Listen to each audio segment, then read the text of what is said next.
Welcome to the Tales of a Gearhead podcast. I'm your host, Stacey David. This podcast is brought to you by LMC Truck. Keep them on the road is their slogan, and they supply the parts to help you do that. Also, Cornwell Tools, the choice of professionals and hot rods and enthusiasts alike. If you want quality tools, Cornwell's the place to go. Let's get to it.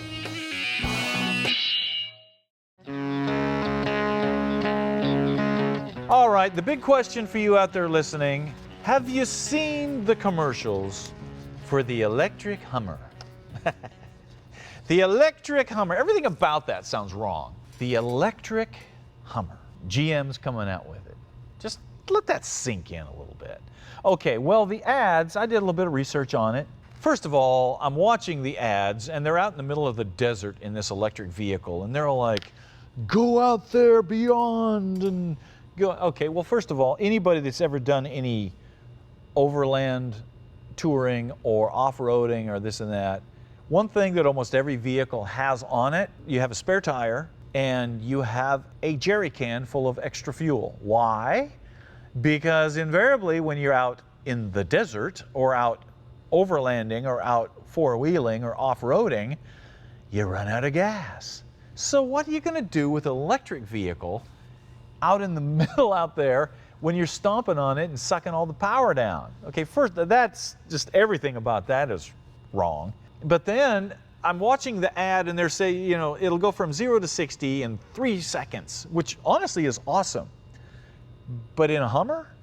So what crowd are they after? I mean, in other words, so are you going to line up against a Lamborghini and a Hummer? For what purpose? You going to be street racing this, or you know, in one ad they've got that, then in the other they're out in the desert. So, you know, I'm watching this, I'm just thinking, you know, what is your marketing? What crowd are you after with this thing? Now, there are some cool electric gewgaws on it. It'll park itself and all that thing for those that are into that.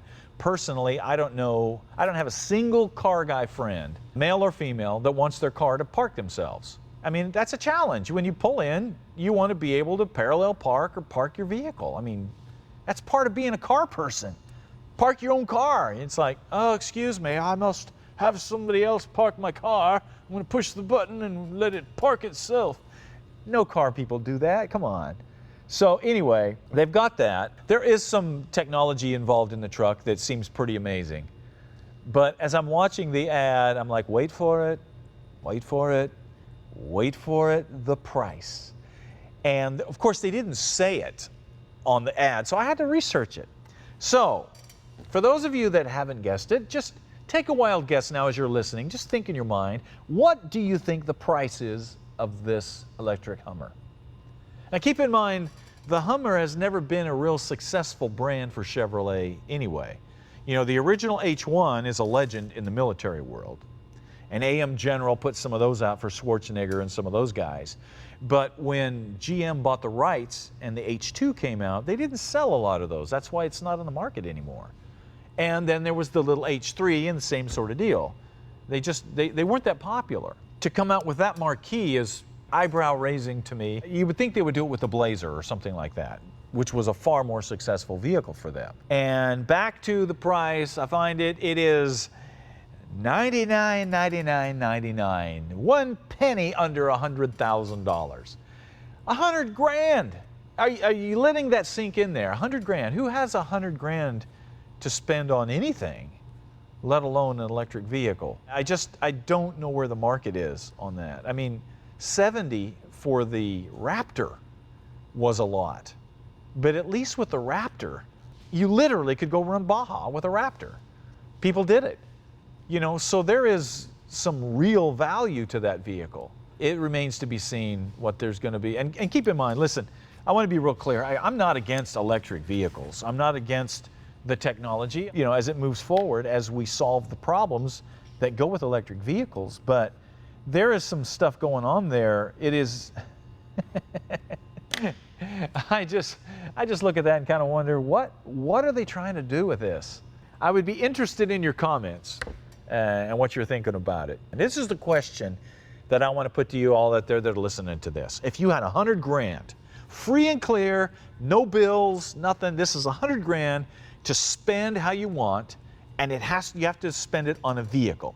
Would you go buy this Hummer, or would you buy a new Corvette, or would you buy an old Corvette, or would you get yourself a $10,000 BMW and put the rest somewhere else? What would you do with it?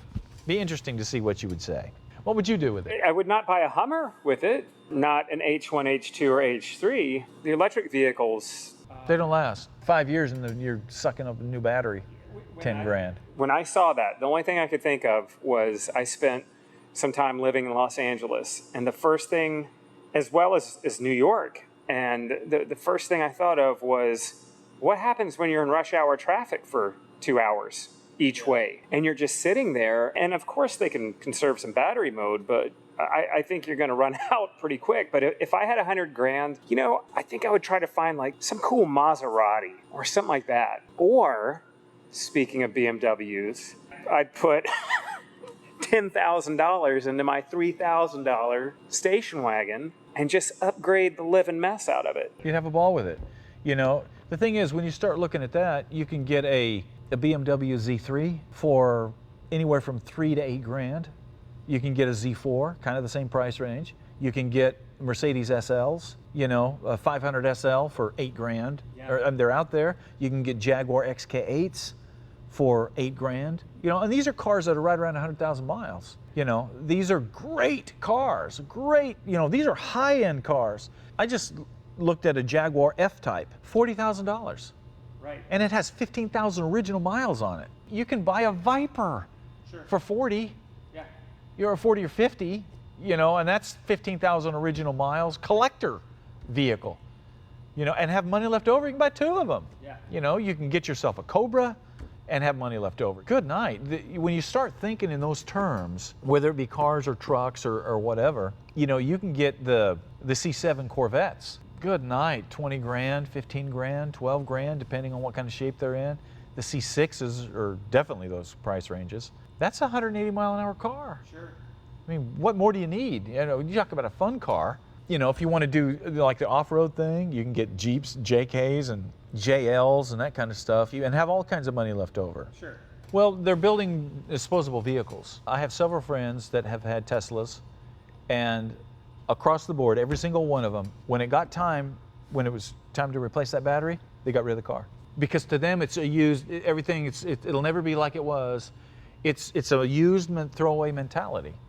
And who can afford to do that with that kind of a car? Right. And of course, the batteries are extremely expensive, you know, but these were people that had the budget to be able to play that game. And that's great, you know, for the ones that can do that.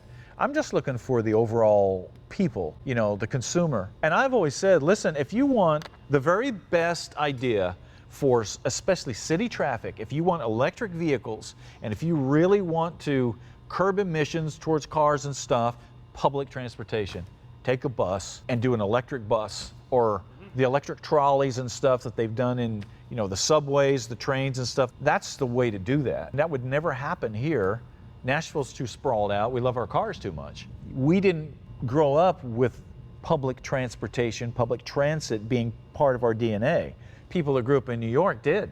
Yeah. Nothing for them to jump on the subway. That's part of life. I had heard that the Hummer was coming out, though. When I saw the ads, I was like, geez, they're trying so hard to hit that rugged, tough guy crowd, and they don't realize that that rugged, tough guy crowd, we're a budget-minded crowd. You know, we want the old beat-up Jeeps and that kind of stuff because we don't want to spend the big money on it, because we want to beat it up. Sure. You know, listen, man, you get a brand new truck, last thing you want to do is scratch it up. Yeah. So you're not going to be out in the desert messing around with it. Yeah. It's like, don't touch that.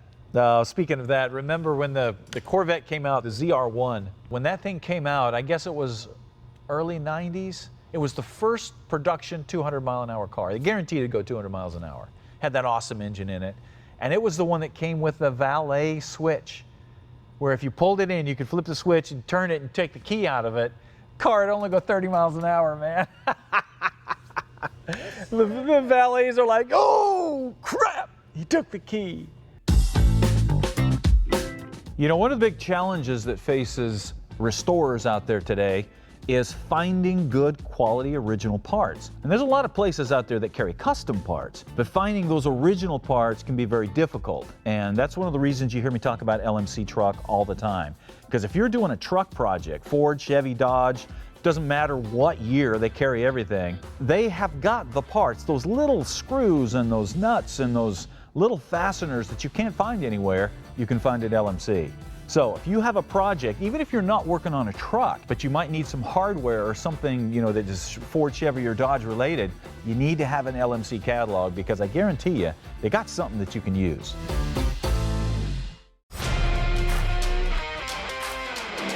Okay, here's a good one. This is from Corey. And Corey says, I'm working on a 68 Ford F600, big truck. He says, I'm gonna pull the box and the hoist off. Yeah, it's got the box and a hoist on it. Yeah, this is a big truck. So it's 2-ton here. He's gonna shorten the frame and put on a pickup box with fenders and a step-side pickup. So he's gonna do the dually fenders. Oh, that's gonna be cool. He said the rear axle in it is a 2-speed with 633 and 881 gears. And he says, I would like to keep the wheels that I have on it. Yeah, those big old truck wheels look cool. But he said he'd like to re-gear the rear end so we can run down the road faster than 55 miles an hour. He said he can't find any information anywhere about a ring and pinion kit. So his question is there another axle he should use?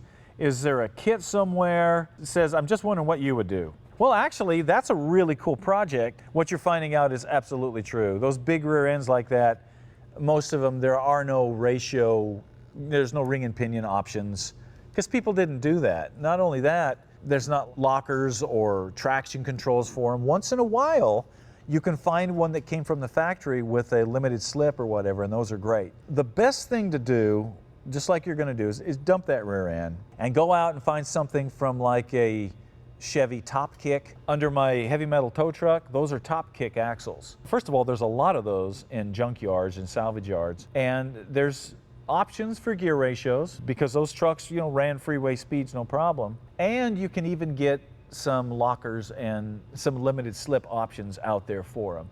And you can set them up as dualies. You know, that would be the way to go. And if you don't like the Chevy, I mean, there's Fords and just something newer that have the bigger axles. Usually you can pick that stuff up real cheap. Those axles are not expensive because nobody really wants them. That's my recommendation. You'll have a lot of options there. Now, the biggest issue you're gonna have is those wheels. I don't know what wheels you're on, but if it's a 68, that's probably that split rim with that sprawled spider looking thing on there, which is really cool looking. But yeah, using those is going to be a bit of an issue. The best thing you can do is maybe get a hold of somebody like Bora Off-Road that builds adapters and see if they can build some sort of an adapter to put those original wheels onto a later model axle. That's kind of an odd deal. They specialize in about everything, so if anybody can do it, they can. But if not, you're going to have to go to a more modern wheel, which honestly I would suggest.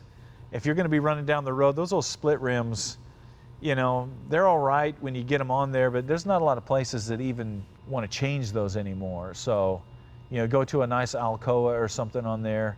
You'll be better off. That's what we did on heavy metal on the tow truck, and I'm glad I did. That would be my recommendation, is just go to a modern wheel too. Hope that helps, Corey. Send some pictures in. I want to see what that truck looks like, especially when you get it cut down. It's going to be awesome. What was the whole object behind the split rim setup? Was it just how they had always done it, or was it at some point a massive improvement that suddenly was like super dangerous? Like what brought about that? Was that military? It started in the military, but the split rim started way back when you still had to run inner tubes in tires. I mean, that split rim has been around since the beginning, and a lot of that was just a bigger tire. It wouldn't fit on the tire machines of the day, so people went out there with a big old sledgehammer and beat that ring off of there, and they set them in there. Of course, with the split rim, you always have to run an inner tube because they do not seal. So big trucks always had them. Of course, a lot of those big truck tires, tremendous pressure held with an inner tube. Yeah. And if that ring is not seated properly, man, that thing will come off of there and it'll kill you. I mean, it'll tear your arms off and stuff. You got to put them in the cages. There's all kinds of videos on the internet of people that have come up to the wrong end of a split rim, but they look cool too. I mean, one of the things, like with a split rim tire, you undo the perimeter bolts, so you have a whole bunch of mounted tires on a rim. It's a very easy change. Farm trucks and service trucks and things like that, it's just something that was never really changed from back in the day. They're going away more and more. Most of your big rigs now are using modern rims and that kind of thing. But that's a good question, though.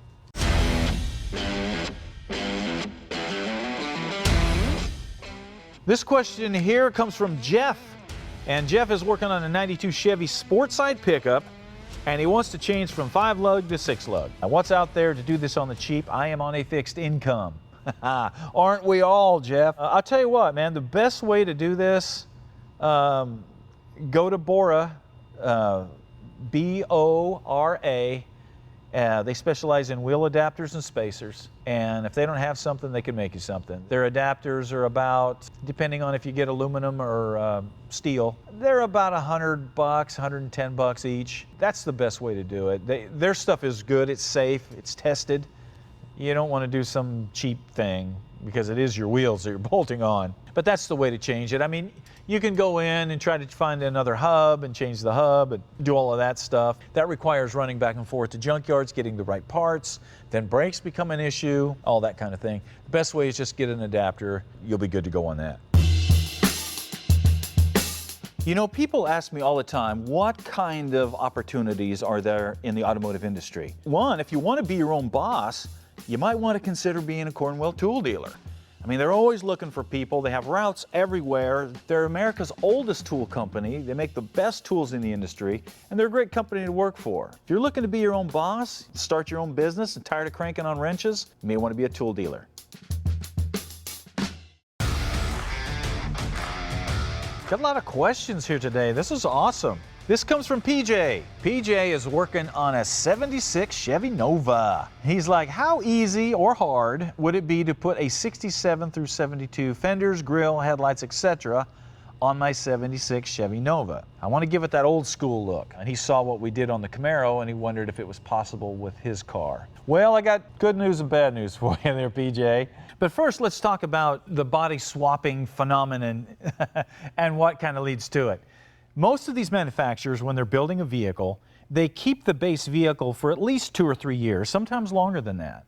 And that means that you can go in and interchange body panels and grills, headlights, taillights, that kind of thing, and make your vehicle look, you know, like another year model. For example, like the 70 Challenger kind of ran the same body style all the way up, so you can put different Challenger grills and taillights into that body shell. The Cuda, Barracuda was the same way from 70 to 74.